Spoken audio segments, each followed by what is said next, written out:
Box office సూర్య కంగువ చిత్రం Varun Tej matka movie విడుదలై వారం రోజులు 7 రోజులు బాక్సాఫీస్ ధర ఈ రెండు సినిమాలు రికవరీ ఎంత చేసుకున్నాయి టార్గెట్లు బాక్సాఫీస్ ధర ఈ సినిమా రికవరీ ద్వారా ఎంత నష్టం రాబోతుంది ఏమైనా లాభాలు వస్తాయా తెలుసుకుందాం పదండి.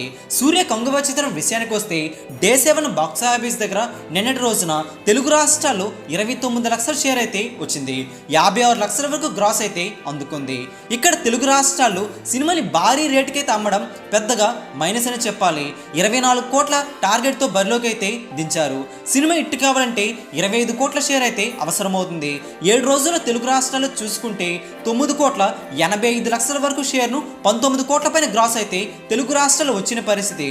ఎలా చూసుకున్నా సరే ఇంకా 15 కోట్ల వరకు షేర్ ఇక్కడ తెలుగు రాష్ట్రాల్లో రాబడితేనే కంగువ చిత్రం బాక్సాఫీస్ దగ్గర హిట్ అవుతుంది. తెలుగు రాష్ట్రాల వరకు ప్రపంచవ్యాప్తంగా చూసుకుంటే తమిళనాడులో 7 రోజుల వర్కింగ్ డే కావడంతో భారీగా డ్రాప్ చూసింది. ప్రపంచవ్యాప్తంగా చూసుకుంటే డే 7 బాక్సాఫీస్ దగ్గర 1,18,00,000 వసూలైతే వచ్చాయి. 2,20 లక్షల గ్రాస్ అయితే అందుకున్న పరిస్థితి. కంగువాకి హిట్ టాకు పడుంటే వేరే లెవెల్లో వసూలైతే వచ్చి ఉండేవి. 7 రోజుల్లో చూసుకుంటే 180 కోట్ల బాక్సాఫీస్ టార్గెట్ గాను సూర్య కంగువ చిత్రం 7 రోజుల్లో రాబట్టింది. రికవరీ చేసింది అంతంటే 51 కోట్ల 58 లక్షల షేర్ అయితే రికవరీ చేసుకుంది. 103 కోట్ల 20 లక్షల వరకు గ్రాస్ అయితే ఇప్పటి వరకు బాక్సాఫీస్ ధర కంగువ రికవరీ చేసినట్లయింది. ఇట్టు కావాలంటే 180 కోట్ల బాక్సాఫీస్ టార్గెట్కి అమ్మేశారు కాబట్టి వారం రోజుల వసూలు పక్కన పెడితే ఇంకా 128 కోట్ల పైన షేర్ రాబడితేనే బాక్సాఫీస్ ధర సూర్య కంగువతో ఇట్టు కొట్టినట్లు అవుతుంది. సెకండ్ వీకెండ్లో కంగువ జోరు చూపించవలసిన అవసరమైతే ఎంతైనా ఉంది. నష్టాలు తప్పించుకోవాలంటే సెకండ్ వీకెండ్లో భారీ గ్రోత్ అయితే చూపించాలి. ఇక వరుణ్ తేజ్ మట్కా మూవీ 7వ రోజున కేవలం 8 లక్షల వసూలుతోనే సరిపెట్టింది.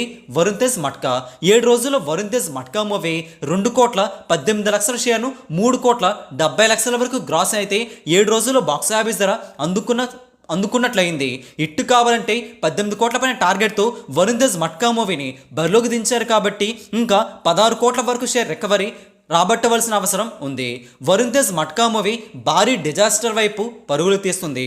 నాన్ థియేట్రికల్ రెవెన్యూ ద్వారా ఈ సినిమా సేఫ్ అయిందని టాక్ అయితే గట్టిగా వినిపిస్తుంది. మరి Varun Tej matka movie theatrical revenue ద్వారా భారీగా లాభాలు వస్తాయి, రికార్డులు బద్దలవుతాయి అనుకుంటే ఇలా జరిగింది. వరుణ్ తేజ్ మట్కా మూవీ సరిగ్గా ఆడడం లేదు. వరుణ్ తేజ్ కొత్త చిత్రాలతో భారీ హిట్ కొట్టాలని కోరుకుందాం. వరుణ్ తేజ్ మట్కా మూవీ బాక్సాఫీస్ వసూలుపై సూర్య కంగువ చిత్రం 7 రోజుల బాక్సాఫీస్ వసూలుపై మీ అభిప్రాయం కూడా కింద కామెంట్ చేయండి. ఈ వీడియో అందరికీ తెలిసేలా లైక్ చేయండి, షేర్ కూడా చేసేయండి. ఇలాంటి లేటెస్ట్ బాక్స్ ఆఫీస్ అప్డేట్స్ మీ వరకు త్వరగా రావాలంటే తెలుగు సినీ స్టార్ ఛానల్ని సబ్స్క్రైబ్ చేసుకుని సపోర్ట్ కూడా చేయండి. Thanks for watching. Please support. Take care.